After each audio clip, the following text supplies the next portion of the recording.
서지현 검사의 성추행 폭로 이후 비슷한 피해 사실을 공개하는 이른바 미투 움직임이 확산되고 있습니다.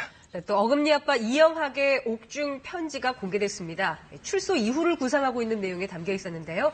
집중 이 사건에서 다뤄보겠습니다. 경기대 범죄심리학과 이수정 교수, 박상웅 변호사 나오셨습니다. 네, 어서 오세요. 안녕하십니까. 안녕하십니까.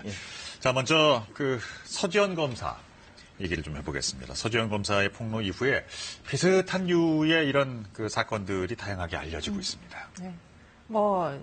올 것이 왔다 이런 생각이 듭니다. 지금까지 굉장히 많은 사회활동을 하는 여성들이 참고 지내던 시대가 있었는데 그 시대는 이제는 종결됐다. 사회적인 가치가 변하면서 이제 젊은 층들은 이제 더 이상 이런 문제를 부당한 문제를 참지 않는다. 그런 차원에서 한편으로는 굉장히 응원하고 싶은 마음이 있는데요. 네. 부디 이 이제 문제 제기가 잘 해피엔딩으로 정말 사회적인 변화를 유발할 수 있기를 기원을 합니다. 예. 근데 지금 이제 추가로 폭로되는 것이 경찰과 경기도의회 위원이라는 거거든요. 네. 그동안 어떻게 보면은 남성 위주 사회, 그리고 그동안 얘기를 못했던 곳, 이런 데서 이제 지금 미투 운동이 활발하게 벌어진다고 것입니다. 네, 말씀하신 경기도의회 도의원 이효경 도의원입니다. 본인의 SNS에 미투 해시태그를 달고 본인도 그런 경험이 있다고 폭로를 했는데요. 영상 보시겠습니다.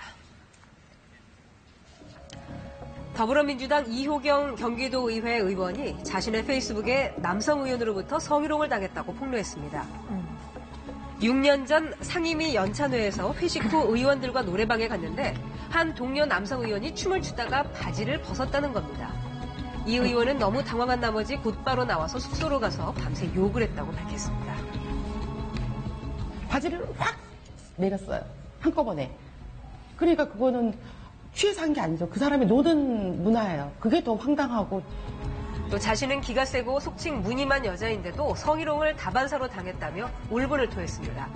심지어 술에 취해 새벽 1시에 전화를 해서 사랑한다고 하고 엉덩이가 크다는 막말도 들었다고 증언했습니다.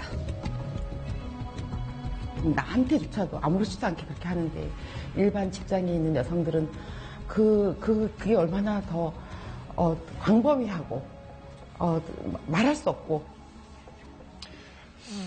꽤 이제 괄괄한 성격이라고 해야 될까요? 좀 기가 센 편에 속하는 분들조차도 이제 당황했다고 하는 거 보니까 그 현장의 모습이 그려지는 것 같은데요.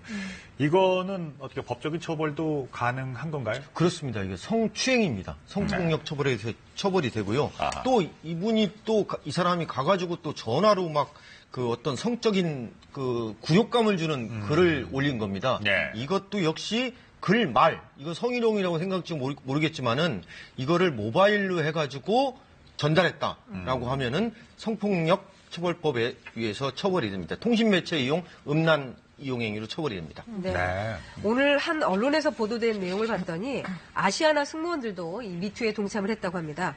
회장님이 오면 달려가 안겨야 한다 이런 폭로도 있었고요. 이 정도면 우리 사회 전반에서 아주 곳곳에서 여성을 대상으로 한 성폭력이 자행되고 있는 게 아니었나 하는 생각이 드는데 왜 이렇게 한국 사회에 여성 차별이 만연했을까요? 글쎄 이게 그냥 단순히 차별이다 이렇게 보기에는 이게 이제 굉장히 뿌리가 깊은 여성 비하적인 여성을 이제 어떤 놀이개로 생각하는 이런 이제 근본적인 문제가 있었던 것 같고요.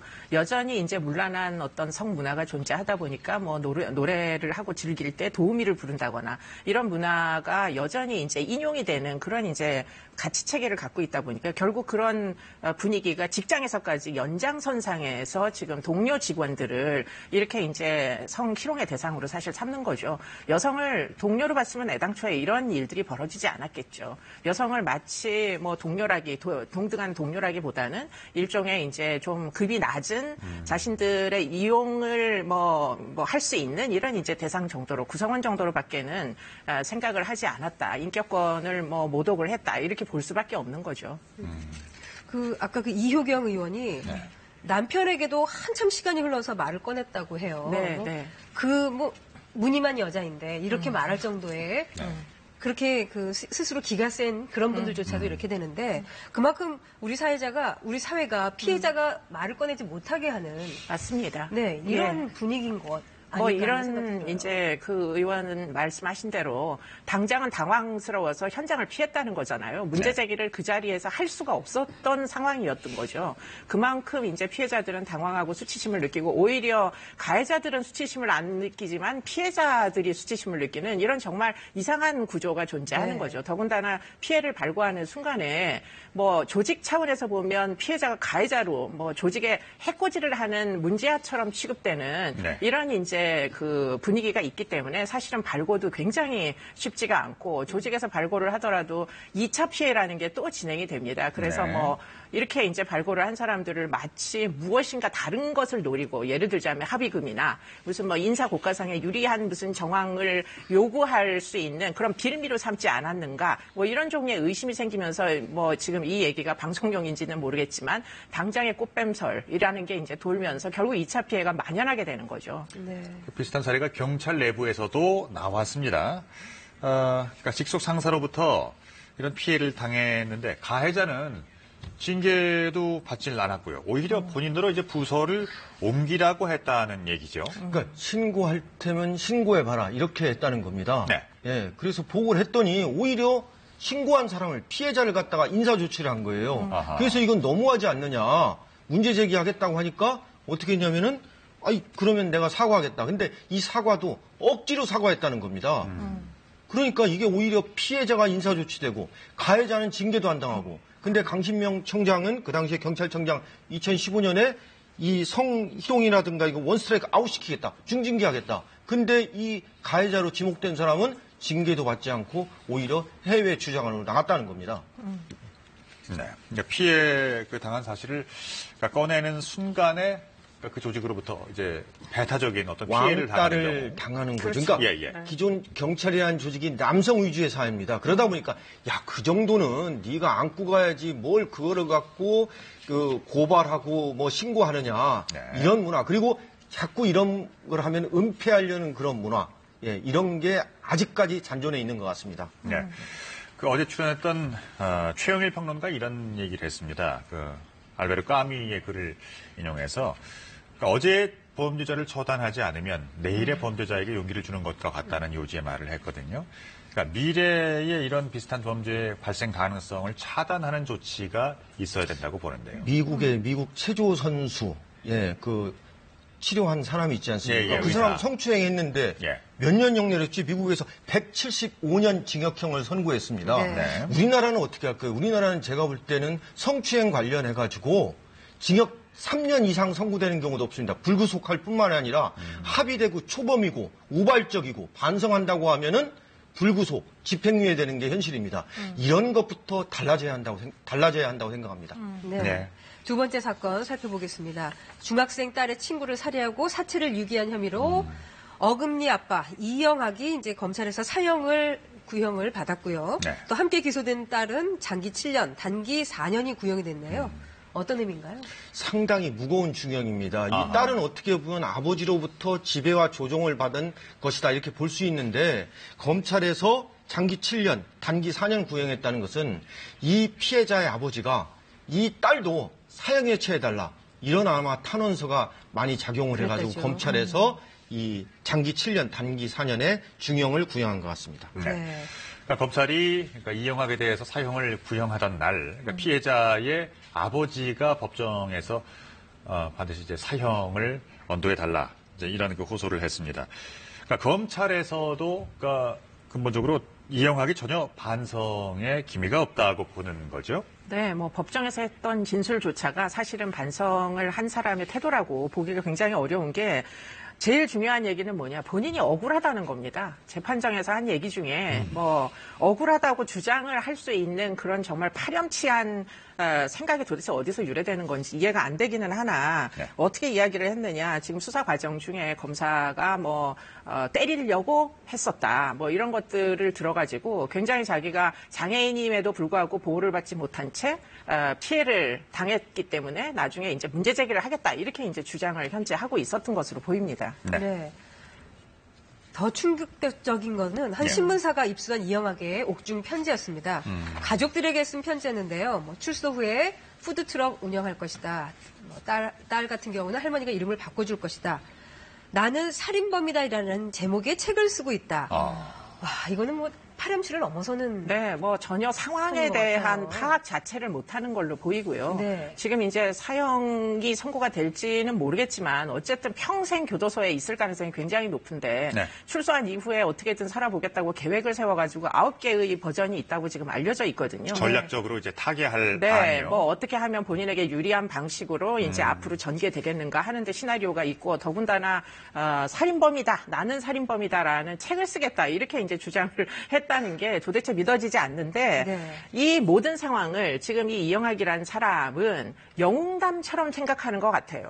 본인이 일종의 뭐 여러 가지 장애 요인을 갖고 있는 아주 그 취약한 대상인데 사회적으로 핍박을 받는 그런 억울한 사람이다라는 식으로 지금 모든 상황을 영웅담, 내가 주인공이고 지금 이 소송 그 재판 절차도 결국에는 나를 향한 핍박이다. 이렇게 정말 잘못 생각하는 것 같다는 뭐 짐작을 하게 되는데 정말 좀 누군가가 이 사람과 마주 앉아서 문제의식을 심어주는 과정이 정말 필요하다고 보입니다. 사실은. 네.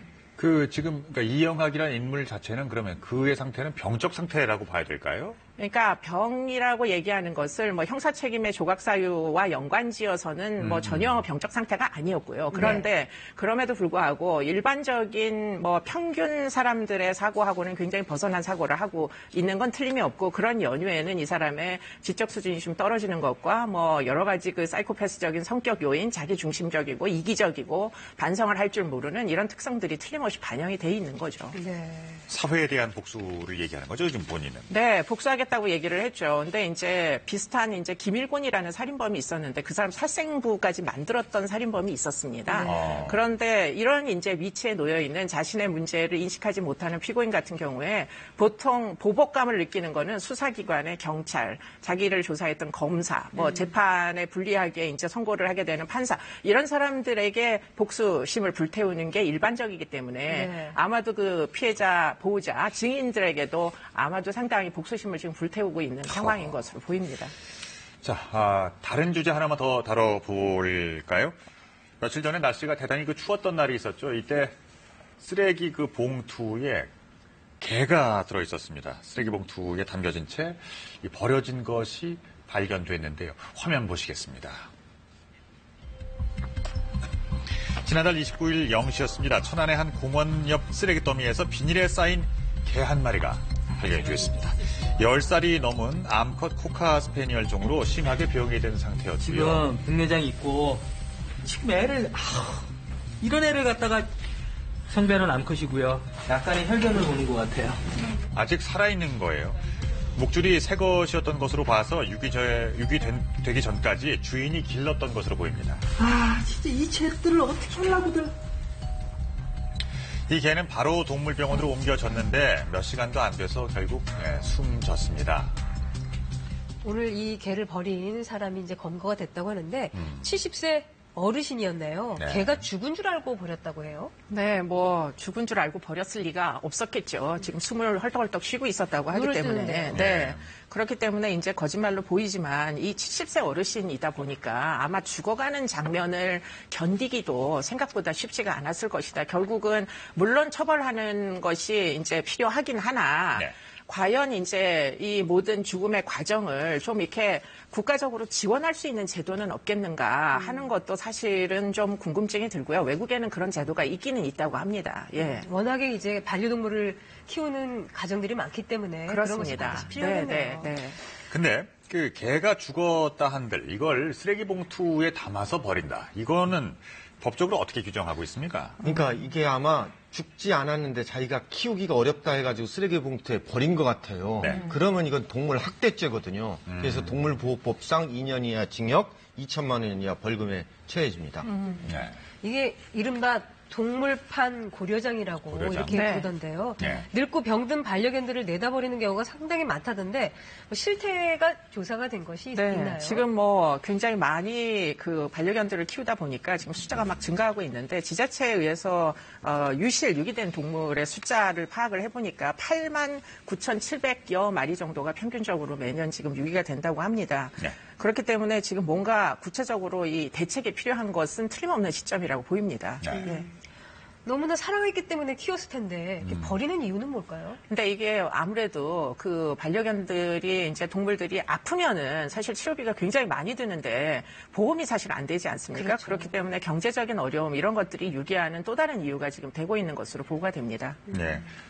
그러니까 아이를 키울 적에도 이게 이제 자격이 돼야 하거든요. 그러니까 그쵸. 동물을 반려견 키우는 것도 역시 그런 그 마음의 준비가 좀 충분했을 때 비로소 결정 내려야 될 문제라고 생각이 되고요. 이런 경우도 가끔 있겠죠. 이제 여건이 정 안 돼서 키울 수가 없을 때 이럴 때는 어디다가 도움을 청할 수 있을까요? 이번에 그 서울시에서 긴급보호동물 인수보호제를 실시한다고 합니다. 네. 그러니까 여건이 정말 안 돼가지고 내가 이거를 키울 수가 없다 하면은 가까운 구청에다가 신고를 하시면은 구청에서 긴급보호동물 인수보호제를 통해 가지고 서울 그 동물복지지원센터에서 인계해가지고 하면은 할 수 있다고 합니다. 근데 안타까운 것은 서울시뿐만이 아니라 다른 지자체에서도 이런 걸 좀 시행하면 좋을 것 같습니다. 서울은 182로 해가지고 이런 거 지원 요청을 받으면 좋을 것 같습니다. 그러니까 반려동물을 이제 인수해서 그렇습니다. 보호해준다 이런 말씀이신 거죠? 그렇습니다. 예. 예. 말씀 여기까지 듣겠습니다. 경기대 범죄심리학과 이수정 교수, 박상윤 변호사와 함께했습니다. 고맙습니다. 고맙습니다.